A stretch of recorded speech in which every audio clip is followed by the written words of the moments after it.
నమస్తే, welcome to morning bulletin. Group 1 పరీక్షల విషయంలో రాష్ట్ర ప్రభుత్వం నిరుద్యోగుల భవిష్యత్తుతో ఆటలాడుతుందని బీఆర్ఎస్ వర్కింగ్ ప్రెసిడెంట్ కేటీఆర్ ఆరోపించారు. వాల్యుయేషన్లో ఎక్కడ తప్పు జరిగిందో, కుంభకోణంలో ప్రభుత్వ పెద్దలు ఎవరైనా ఉన్నారో తేల్చేందుకు సిట్టింగ్ జడ్జితో జ్యుడిషియల్ విచారణ జరపాలని ఆయన డిమాండ్ చేశారు.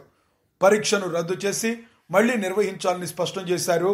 నిరుద్యోగ సమస్యపై ప్రత్యేక అసెంబ్లీ సమావేశాలు పెట్టాలని సూచించారు. కేసు మళ్ళా చెప్తున్నా, నేను ఇగో ఇక్కడనే నిల్చుంటా, కావాలంటే రేవంత్ రెడ్డి వస్తాడా, ఏసీబీ డీజీ గారు వస్తారా, ఇట్లే లైవ్ కెమెరాలు ఇట్లే పెట్టుండ్రి, లై డిటెక్టర్ టెస్ట్ పెట్టుండ్రి, నేను ఇక్కడనే ఉంటా కదలా.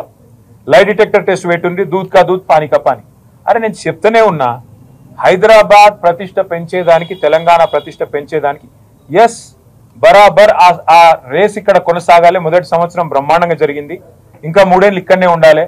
హైదరాబాద్ లో మొబిలిటీ వ్యాలీ రావాలి, హైదరాబాద్ లో పరిశ్రమలు రావాలి, మా పిల్లలకు ఉద్యోగాలు రావాలి.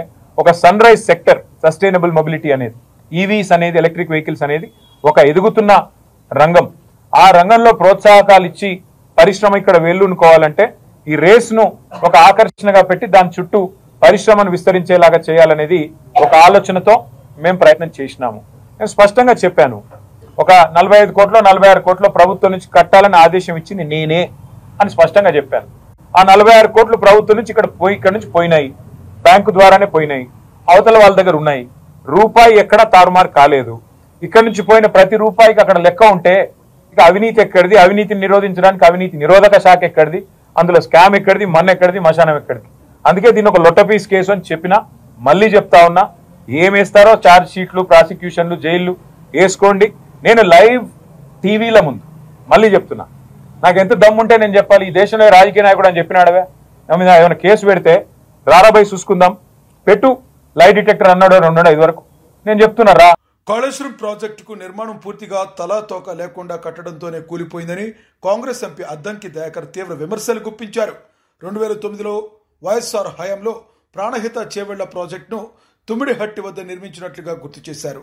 సహజమైన గోదావరి నీళ్లు అప్పటికే అందుబాటులో ఉన్నాయని, ఆ నీటిని వాడుకుంటే సరిపోతుందని వ్యాఖ్యానించారు. కాళేశ్వరం నీళ్లు కాదా, అవునా కాదా అని చెప్పమని అంటాడు ఆయన. కాళేశ్వరం తలను తెగ్గొట్టిండ్రు, తోకను తెగ్గొట్టిండ్రు. తల తోక లేకుండా కట్టబట్టే కాళేశ్వరం కూలిపోయింది. గౌరవ దివంగత నేత వైఎస్ రాజశేఖర రెడ్డి గారు తుమ్మిడిహెట్టి నుంచి చేవెళ్ళ వరకు ప్రాణహిత చేవెళ్ళ అంబేద్కర్ సుజల స్రవంతి పేరుతోని ఒక ప్రాజెక్టును 35,000 కోట్లతోని ప్రతిపాదనలు చేసి, పనులు కూడా 5,600 కోట్ల పైచిలుకు పనులు అయిన తర్వాత ఆ రోజు రాజశేఖర రెడ్డి గారు పరమపదించడం, తర్వాత వచ్చిన ప్రభుత్వాల్లో రోషయ్య గారు కానీ, కిరణ్ కుమార్ రెడ్డి గారు కానీ దాన్ని కొనసాగింపుగా శ్రీపాద ఎల్లంపల్లి అనే ప్రాజెక్టును పూర్తి చేసిండ్రు. అది మెయిన్ ఇరుసు. అది ప్రాణహిత చేవెళ్లకు మీరు తల దగ్గొట్టి కిందికి వచ్చి మేడిగడ్డ నుంచి కట్టిన శ్రీపాద ఎల్లంపల్లి ఇరుసు.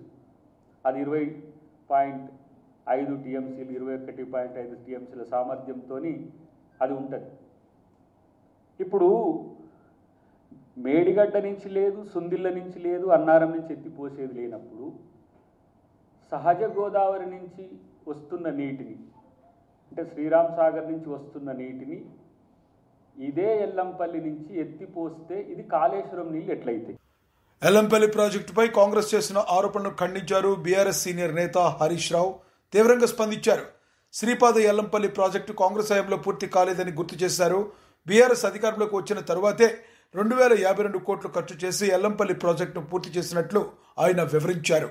2016లో పూర్తి స్థాయిలో 20 టీఎంసీల నీళ్లు రిజర్వ్ చేసిన ఘనత బీఆర్ఎస్ ప్రభుత్వాందేనని తెలిపారు. కట్టింది కేసీఆర్ గారి హయాం, కత్తిరించేది నువ్వు అయిపోయినావు. శ్రీపాద ఎల్లంపల్లి ప్రాజెక్టు మేమే కట్టినాం, శ్రీపాదరావు పేరు పెట్టినామంటే మీలాగా మేము చిన్నగా ఆలోచించలే. పేర్లు మార్చుడు, లేకపోతే కత్తెర జేబులో పెట్టుకొని పోయి రిబ్బన్లు కత్తిరించే ఆలోచనలు కేసీఆర్ గారు ఎప్పుడూ చేయలే. కేసీఆర్ గారు బ్రాడ్గా ఆలోచించిండ్రు, రాష్ట్రం కోసం, ప్రజల కోసం ఆలోచించారు తప్ప నీలాగా దిక్కుమాలిన దివాలా కోరు రాజకీయాలకు ఎప్పుడు కూడా పాల్పడలేదు. ముఖ్యంగా మీరు చూస్తే ఎల్లంపల్లి ప్రాజెక్టు అసలు కాంగ్రెస్ హయాంలో పూర్తయిందా? అది బీఆర్ఎస్ వచ్చిన తర్వాత ఆ రోజు నీటిపారుదల శాఖ మంత్రిగా నేనే ఉన్నాను. దాంట్లో హై లెవెల్ బ్రిడ్జు పూర్తి కాలేదు, R&R పూర్తి కాలేదు, ల్యాండ్ ఎక్విజిషన్ పూర్తి కాలేదు, గ్రామ ప్రజలను ఖాళీ చేయించలేదు. బీఆర్ఎస్ వచ్చిన తర్వాత ఎల్లంపల్లి ప్రాజెక్టు మీద 2052 కోట్ల రూపాయలు ఖర్చు పెట్టి ఆ ప్రాజెక్టును పూర్తి చేసి 2016 సంవత్సరంలో పూర్తి స్థాయిలో 20 TMC తెలంగాణకు సకాలంలో ఆర్థిక సహాయం అందించాలని కేంద్ర ఆర్థిక మంత్రి నిర్మలా సీతారామన్ కోరామని కాంగ్రెస్ ఎంపీ మల్లు రవి తెలిపారు. ఈ విషయంలో ఆమె సానుకూలంగా స్పందించినట్లుగా వెల్లడించారు. రాష్ట్ర అవసరాలకు అనుగుణంగా సహాయక చర్యలు తీసుకోవాలని వివరించామని చెప్పారు. దీనికి సంబంధించి 10 రోజుల్లో పూర్తి వివరాలు పంపిస్తామని నిర్మలా సీతారామన్ హామీ ఇచ్చినట్లుగా మల్లు రవి పేర్కొన్నారు. మరి ఫైనాన్స్ మినిస్టర్ గారితో మాట్లాడటం జరిగింది. మినిస్టర్ గారు సానుకూలంగా స్పందించారు.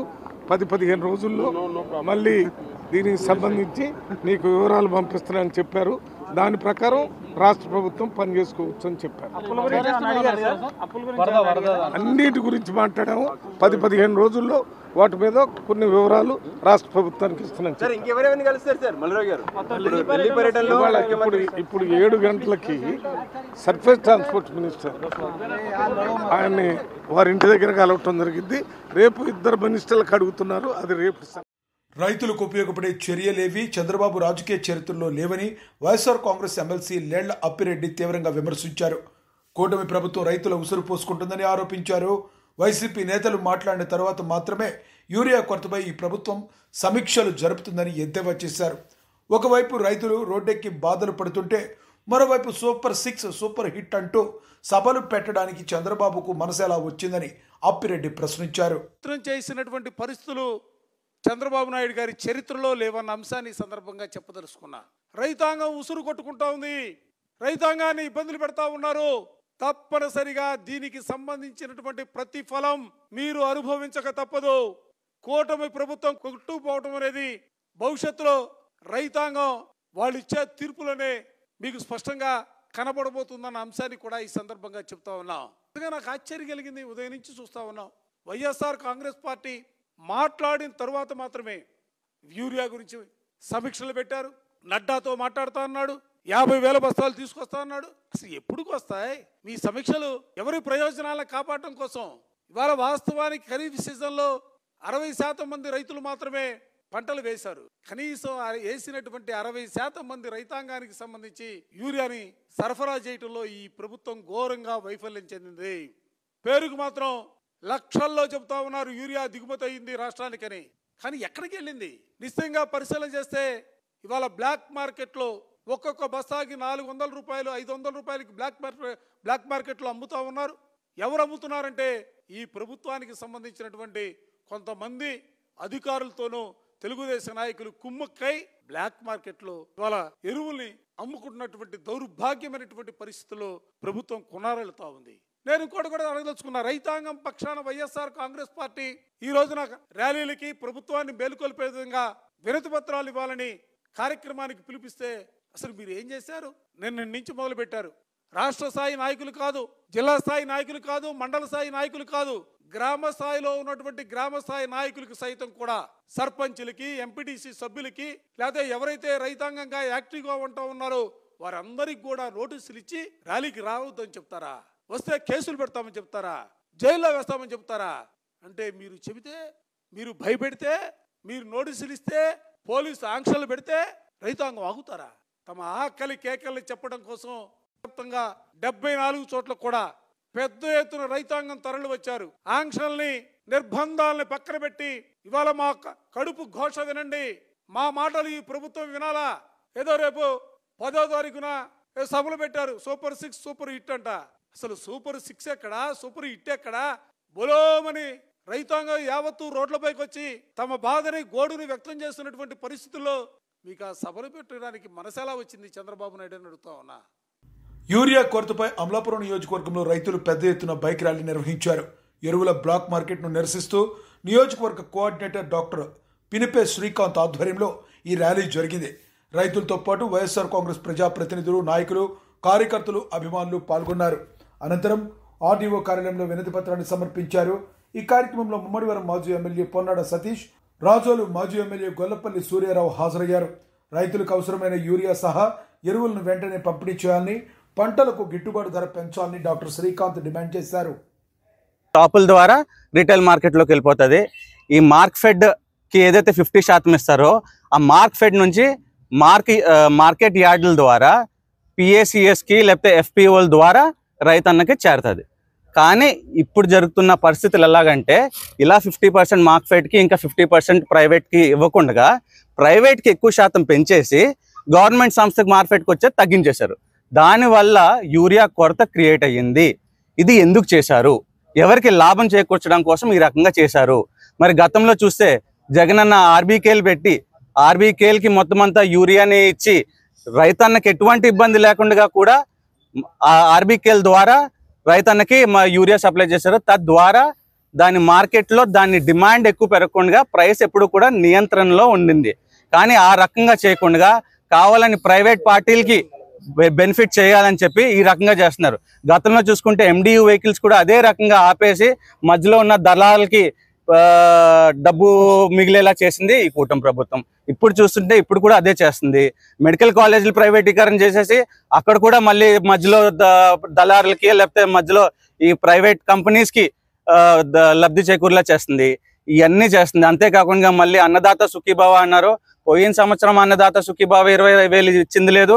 2 సంవత్సరాలు కలిపి ఇప్పుడు 40,000 ఇస్తారనుకుంటే అందరికీ కూడా ఇచ్చింది 5,000 చొప్పున ఇచ్చి మొత్తం అందులో 7 లక్షల మంది అన్నదాతలకి మరి మోసం వెన్నుపోటు పొడిచింది ఈ కూటమి ప్రభుత్వం. ఇలాంటి యొక్క సమస్యలన్నింటినీ కూడా మా నాయకుడు వైఎస్ జగన్మోహన్ రెడ్డి గారి పిలుపు మేరకు మేమందరం కూడా రైతు పక్షాన్ని నించుని ఈరోజు ర్యాలీగా మరి మా స్వగృహం అమలాపురం బట్నవెల్లి నుంచి మరి ఆర్డీఓ కార్యాలయానికి ర్యాలీగా నిరసన ర్యాలీగా వచ్చి మరి ఆర్డీఓ గారికి మరి వినతి పత్రం ఇవ్వడం జరిగింది. అంతేకాకుండా మరి నష్టపోయిన రైతులకి ఏదైతే అకాల వర్షాల కారణంగా నష్టపోయిన రైతులకి వాళ్ళకి నష్టపరిహారం ఇచ్చింది లేదు, లేకపోతే 0 వడ్డీ ఇచ్చింది లేదు, లేదా ఎటువంటి రైతు భరోసా ఇచ్చింది లేదు. అన్ని రకాలుగాను రైతుని ఇబ్బంది పెడుతున్న ఈ కూటమి ప్రభుత్వంని వాళ్ళ మెడలు వంచడం కోసము మేము ఈరోజు ఈ కార్యాచరణ రూపొందించుకుని మరి ఆర్డీఓ గారికి వినతి పత్రం ఇవ్వడం జరిగింది. Thank you. రాష్ట్ర వ్యాప్తంగా ప్రజల సమస్యలను పరిష్కరించడానికి కాంగ్రెస్ ప్రభుత్వం ఎప్పుడూ సిద్ధంగా ఉంటుందని ఎక్సైజ్ మరియు పర్యాటక శాఖ మంత్రి జూపల్లి కృష్ణారావు తెలిపారు. ప్రజల అంచనాలను నెరవేర్చేందుకు కట్టుబడి ఉన్నామని ఆయన స్పష్టం చేశారు. ఏ సమస్య అయినా ప్రభుత్వం దృష్టికి తీసుకువస్తే తక్షణమే స్పందిస్తామని హామీ ఇచ్చారు. ప్రజల అభ్యున్నతే తమ ప్రభుత్వ ధ్యేయమని జూపల్లి కృష్ణారావు పేర్కొన్నారు. అమలు చేస్తామని చెప్పడం జరిగింది. అందులో భాగంగానే ఈనాడు కేవలం సెక్రటేరియట్కే పరిమితం కాకుండా మా నియోజకవర్గాలకే పరిమితం కాకుండా ప్రజలు అటు ప్రజాభవన్లో ఎవరొచ్చినా రాష్ట్రం నలుమూల నుంచి ఎవరొచ్చినా వాళ్ళకి విజ్ఞాపనలు స్వీకరించేటట్టు ఏర్పాటు చేస్తాం. అట్లాగే కాంగ్రెస్ పార్టీ పరంగా రాష్ట్రంలో ఉన్న వాళ్ళు ఎవరు గాంధీ భవన్కి వచ్చినా వాళ్ళ యొక్క విజ్ఞాపనల్ని వినతులు స్వీకరించి వాటి పరిష్కారం కోసం సంబంధిత అధికారులతోటి అంటే గ్రామ స్థాయి అధికారి నుంచి రాష్ట్ర స్థాయి అధికారి దాకా, గ్రామ సెక్రటరీ నుంచి ప్రిన్సిపల్ సెక్రటరీ దాకా వాళ్ళ సమక్షంలోనే మాట్లాడి వాళ్ళ సమస్యలు పరిష్కారం చేయడం ప్రయత్నం చేస్తూ ఉన్నాం. ఇందులో మెజారిటీగా వచ్చినట్టు వినతులు నేను గమనించింది 2 ఇక్కడ గాంధీ భవన్లో ప్రజల యొక్క విజ్ఞాపన. ఒకటి, ఇల్లు కావాలి, ఇందిరమ్మ ఇల్లు ఇవ్వండి, డబుల్ బెడ్రూమ్ ఇల్లు ఇవ్వండి అనేటువంటి విజ్ఞాపనలు. రెండవది, భూములకు సంబంధించి ధరణిలో ఇవన్నీ కూడా మేము ఎప్పుడో కొన్నాం, మా పేరు రావడం లేదు, ఎక్స్టెంట్ కరెక్ట్ లేవు అని రకరకాల వాటికి సంబంధించి.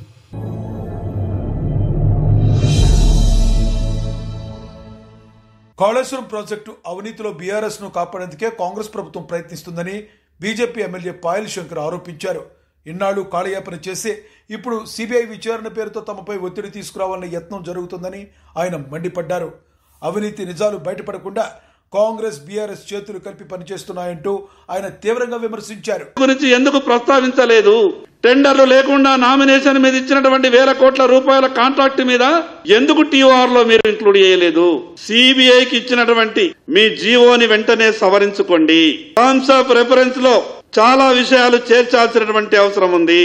అసలు తుమ్మిడిహెట్టి నుండి కాళేశ్వరంకు మార్చాల్సినటువంటి అవసరం ఎందుకు వచ్చింది? దానికి బాధ్యులు ఎవరు? ఆ విషయాన్ని కూడా టీఓఆర్ లో చేర్చాలా?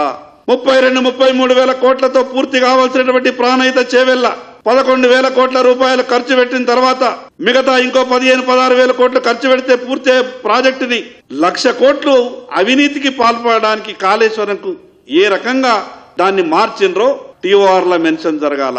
మా చేతిలో ఏమీ లేదు, మేము సిబిఐకి ఇచ్చేసినాము, ఇదంతా కేంద్ర ప్రభుత్వ పరిధిలో ఉంటది, టీఆర్ఎస్ పార్టీ మీద చర్యలు తీసుకుంటలేరు బీజేపీ. ఆ రకంగా మళ్ళీ రాజకీయంగా దుమ్మెత్తిపోసి రాజకీయ లబ్ధి పొందాలనే కుట్రలో భాగంగానే మిగతా విషయాలు టీఓఆర్ లో మెన్షన్ చేయలేదు. 15 రోజులు సమయం ఇస్తున్నాం. ఈ సమయం లోపల ప్రభుత్వం తన నిర్ణయాన్ని మార్చుకొని ఆ టీఓఆర్ లో మిగతా విషయాలన్నీ జోడించకపోతే మేము త్వరలో సుప్రీంకోర్టు కూడా వెళ్తామని ఈ సందర్భంగా తెలియజేస్తా ఉన్నాం. హిమాచల్ ప్రదేశ్లో వరదలు, కొండ చర్యల కారణంగా నష్టం వాటిల్లిన ప్రాంతాలను ప్రధానమంత్రి నరేంద్ర మోడీ పరిశీలించారు. హెలికాప్టర్లో పర్యటిస్తూ ఆయన ఏరియల్ సర్వే నిర్వహించారు. ఈ సందర్భంగా వరదలతో అధికంగా ప్రభావితమైన కాంగ్రా ప్రాంతాన్ని పరిశీలించారు. ముంపునకు గురైన ప్రాంతాల పరిస్థితులను అధికారుల నుండి అడిగి తెలుసుకున్నారు. బాధిత సమస్యలను పరిష్కరించేందుకు తక్షణ చర్యలు తీసుకోవాలని సూచించారు.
బెల్లంకొండ సాయి శ్రీనివాస్ హీరోగా, కౌశిక్ పెగల్లపాటి దర్శకత్వంలో రూపొందిన కిష్కింధపురి చిత్రం విశాఖలో ప్రచార కార్యక్రమం జరుపుకుంది.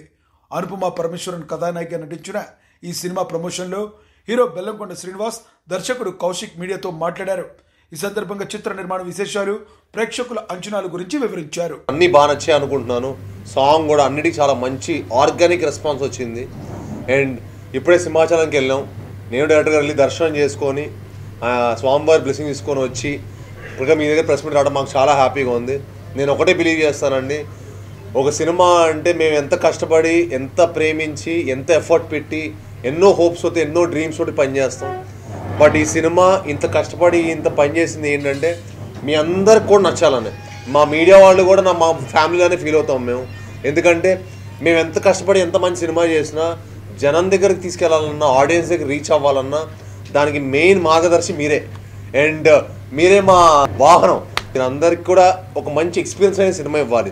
మీరు కూడా తప్పులు వెతికే టైం ఇవ్వకూడదు, మీరు కూడా ఫోన్ పట్టిన టైం ఇవ్వకూడదు అని చెప్పి 2 hours 5 minutes చాలా క్రిస్ప్గా వెరీ గుడ్ రన్ టైం తోటి సినిమా ఎప్పుడు స్టార్ట్ అయింది, ఎప్పుడు పరిగెట్టింది, ఎప్పుడు ఫినిష్ అయింది తెలియకుండా అంత పేసీగా ఒక మంచి హారర్ మిస్టరీ, ఒక కొత్త స్పేస్ జానర్. నేను ఇంత కొత్త కథ చేయడం నాకే చాలా హ్యాపీగా ఉంది.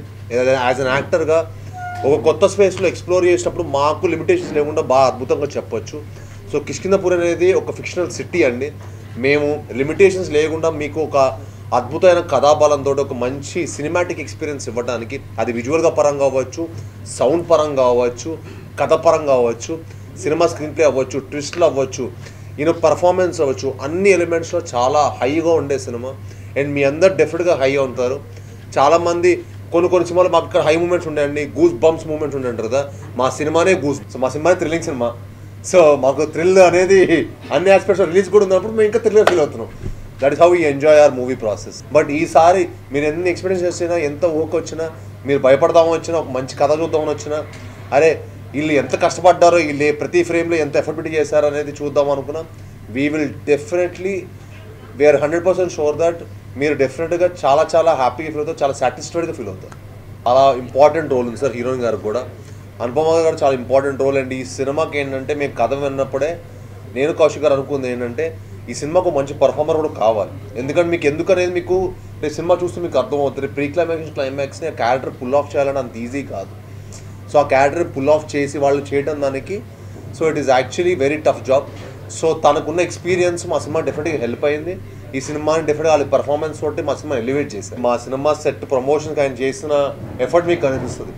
సినిమా మా ట్రైలర్ చూసి మీకు ప్రతి ఫ్రేమ్లో ఆయన ఇచ్చిన సపోర్ట్ మాకు కనిపిస్తుంది. So hats off to Sahu గారు.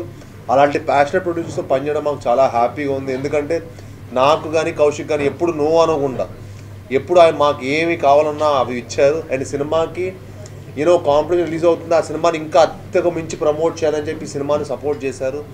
మేము ఏం అడిగితే అది మాకు మాకు మా హోల్ టీమ్ని సపోర్ట్ చేసినందుకు మేము really very very thankful to Sahu గారు.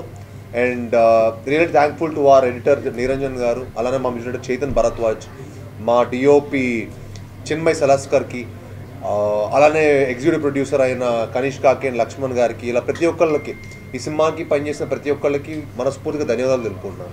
రాక్షసుడు నేను అదే రాక్షసుడు సినిమా నేను అనుపమ చేసిన చాలా మంచి సక్సెస్ అందింది. అందరు రాక్షసుడు 2 ఎప్పుడో చెప్పినా చాలా మంది అడుగుతుండేవాళ్ళు. కానీ రాక్షసుడు 2 కాదు ఇప్పుడు కిష్కిందపూర్ చూశాక మీరు అందరూ డెఫినెట్ కిష్కిందపూర్ 2 ఎప్పుడని అడుగుతారు. అది I will guarantee you because ఈ సినిమా అంత గొప్ప ఎక్స్పీరియన్స్ మీ అందరికి ఇవ్వబోతుంది.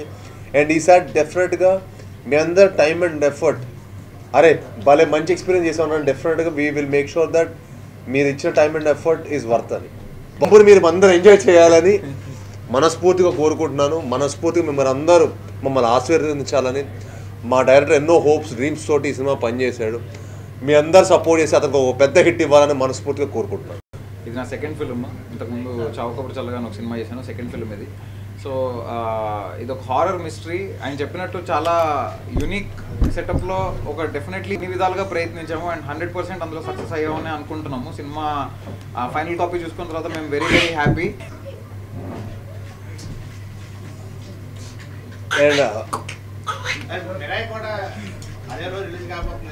చేతన్ బేసిక్గా తను ఫస్ట్ ఒక 2 రీల్స్ చేసి చూపిస్తాను అని చెప్పి మాకు చేసి చూపించాడు. మేము నిజంగా సర్ప్రైజ్ అయిపోయాము అతని స్కోర్ విన్న తర్వాత. దెన్ ఇమీడియట్లీ అందరం కాన్ఫిడెంట్గా ఓకే విల్ గో ఫార్వర్డ్ అని తనతో వెళ్ళాము. అండ్ తను మేము పెట్టుకున్న నమ్మకాన్ని ఏమాత్రం తగ్గించలేదండి. అండ్ తనకి బేసిక్గా చాలా నాలెడ్జ్ ఉంది మ్యూజిక్ మీద కానీ, ఒక్కొక్క ఇన్స్ట్రుమెంట్ దాని సౌండింగ్ కానీ. సో దాని గురించి అతను మాట్లాడుతుంటే గంటలు గంటలు మాట్లాడుతుంటాడు అనమాట. అంత నాలెడ్జ్ ఉంది. అండ్ ఆ నాలెడ్జ్ మొత్తాన్ని ఈ సినిమాలో వాడాడని చాలా బలంగా చెప్తారు మీరే సినిమా చూసాక. ప్రసిద్ధ తమిళ నటుడు విజయ్ ఆంటోనీ మేనల్లుడు అజయ్ దిషన్ ధనుష్ జంటగా నడుస్తున్న చిత్రం బూకీ హైదరాబాద్లో లాంఛనంగా ప్రారంభమైంది. రామానాయుడు స్టూడియోస్లో పూజా కార్యక్రమాల అనంతరం హీరో సత్యదేవ్ ముఖ్య అతిథిగా హాజరై మొదటి క్లాప్ ఇచ్చారు. తెలుగు తమిళ భాషల్లో తెరకెక్కుతున్న ఈ చిత్రాన్ని రామాంజనేయులు నిర్మిస్తున్నారు. డాక్టర్ సలీం సినిమాతో సినిమాటోగ్రఫర్గా గుర్తింపు పొందిన గణేష్ చంద్ర ఈ సినిమాతో దర్శకుడిగా పరిచయం అవుతున్నారు. వినూత్న కథాంశంతో తెరకెక్కుతున్న ఈ చిత్రంలో మంచు లక్ష్మి, సునీల్, ఇందుమతి, వివేక్ ప్రసన్న కీలక పాత్ర.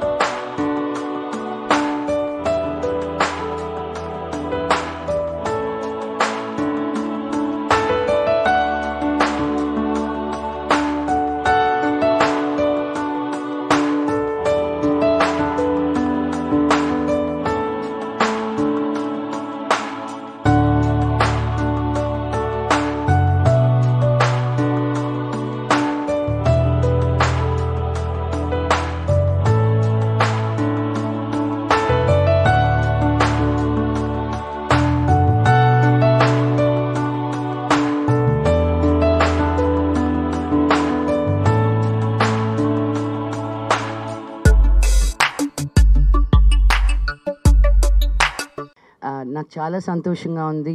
ఒక వెన్ కొలాబరేషన్ జరిగినప్పుడు డిఫరెంట్ లాంగ్వేజెస్ నుంచి మనం కథ పరంగా చాలా ఇంపార్టెన్స్ ఇస్తామన్నమాట. బికాజ్ ఆ కథ యూనివర్సల్గా అందరికీ అర్థం కావాలి, అందరికీ రీచ్ అవ్వాలని. So I'm very very excited to be a part of this film and I wish the director garu all the very best. Hero గారికి, హీరోయిన్ గారికి, విజయ్ ఆంథనీ గారికి. ఇది మీ ఫస్ట్ ప్రొడక్షన్ కదండి, all the very best. Very happy to announce this title, Bookie. We have already started the shooting. I think we are in the midway, and I have seen the footages. It has come out really well. I am really blessed to have Malakshmi Manju garu, Sunil garu, the team, and everything is possible because of the director only. And director Ganesh Chandra has really done a good job in this movie. He's a cameraman basically. He had done camera work for my previous movie, Dr. Salim, and you would have seen is that movie, Dr. Salim. And after seeing the footages of Bookie, I am really, really confident to say that this is definitely going to be a very nice, commercially successful movie. నేనేమో వచ్చి గణేష్ చంద్ర. నేను doctor సలీంతో cinematographer. Vijay Antony సార్కి చాలా thanks. మూవీలో నాకు chance ఇచ్చారు, first movie. అలాగా ఇప్పుడు డైరెక్టర్గా బూకీ sir first movie debut. Thank you so much sir, thank you so much Vijay Antony sir. Maargan తర్వాత మార్గన్కి మీరు ఇచ్చిన అప్రిసియేషను, మీరు ఇచ్చిన ఒక పొజిషనింగే ఇలాంటి ఒక సెకండ్ ఫిల్మ్ని నాతో చేయడానికి ఒక కాన్ఫిడెన్స్ని ఇచ్చింది. సో దానికి I thank Leo sir first, and ఈ ఫిల్మ్ని ప్రొడ్యూస్ చేసే రామ్ సార్కి, విజయ్ ఆంటనీ సార్కి, మ్యూజిక్ డైరెక్టర్గా కూడా, అండ్ ధనుష, గణేష్ సార్కి ముఖ్యంగా నన్ను నమ్మేసి ఈ ఫిల్మ్ని ఒక ఇచ్చి వీళ్ళు చేస్తాడు అనే ఒక కాన్ఫిడెన్స్ వచ్చి కొత్తదే. అండ్ ఈ ఫిల్మ్లో కూడా నేను అంత చేసిన లక్ష్మీ మంచు మ్యామ్, సునీల్ సార్ అండ్ అన్ని ఆర్టిస్ట్కి ఐఎమ్ రియలీ థ్యాంక్ఫుల్. ఇవి పుట్టిన అప్డేట్స్.